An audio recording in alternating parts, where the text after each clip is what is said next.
What's up, guys? It's me, Mr. Fenach. You already know we are here live at IMT with the voice of the East Media. You already know if you want to win my 3,000 naira, speak Igbo without putting a single English word in it, you can be winning my 3,000 naira. What's up? My name is Mr. Fenach from Voice of the East. Brother, what's your name? Dave Coin. Dave Coin. Are you ready to play my game? I was the one. Yeah, so this game, if you can speak Igbo with me without putting any single English word in it, you can be winning my 3,000 naira. Can you do that? Oh, Belenjona. Are you sure? I'm more half Igbo. So right now, say oh Berenjo that he can do it. Okay, let's go. Tell me what makes you an Igbo man without putting any English word in it. Okay, ye mere m ji bụrụ onye Igbo na amụ m na ana Igbo. Nne m bụ onye Igbo, nna m bụ onye Igbo. So I want you to tell me what you look out for in a man in a relationship. I just go gas ike o mana anyị ga-aga ọ ga-abụ ezigbo mmadụ na-atụ egwu Chineke nwee obi ọma nwee obi umeala na-ahụ mmadụ ọbụla ka ihe ma onye ukwu ma onye nta ọ ga-abụkwa onye mara esi nri ịmara esi nri la be nna gị Nwoke ga-ama esi nri kwa n'ime bụrụ ọ ga-abụ onye nwere aka ọrụ nwee akọ na uche nwee obi ọma na-elekọtakwa m anya maka na ofe tọrọ ụtọ ego na ilekọta anya na-egbu ya. It's a good. Okay, that's nice, Vera. I think you have won my 3K. I know you have a dad, right? And you love your dad. Yes, from Yanaya. I'm sure you have a dad. Yeah, I have it. Okay, Stanley, tell us why you love your dad, if you love your dad. I love Mpamu. I love Mpamu. I'm sure that you must have been in a relationship. So I want you to tell us what you look out for in a man that you want to date in Igbo. Okay, I'm saying now. I'm chasing, but now.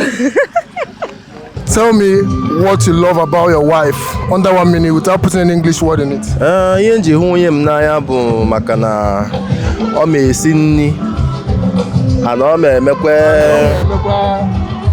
emekwe and what are the qualities you are looking out for in your future wife? And don't put any English word in it starting from now. Let's go.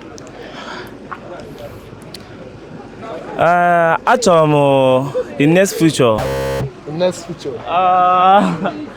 I want you to tell me what one should be looking out for in a relationship before getting into it. Your time starts now. Ihe mmadụ kwesịrị na-achọ n'ime onye nwoke na onye nwaanyị bụ onye mara mma, onye nwere ego, onye nwere akọnuche, onye mara esi nri, onye mara edozi ụlọ, onye dị obi umeala.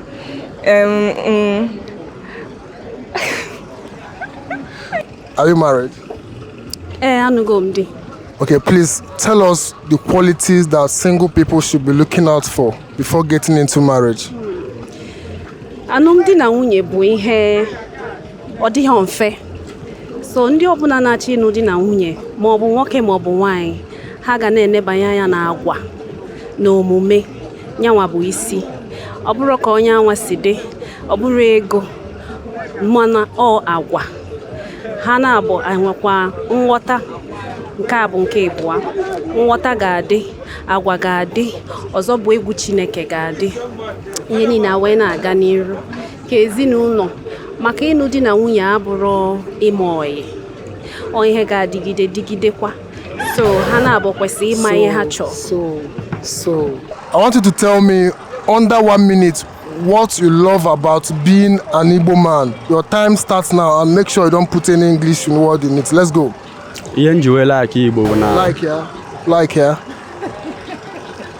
ya bụ English. onye nkacha like ya. Onye kacha like ya.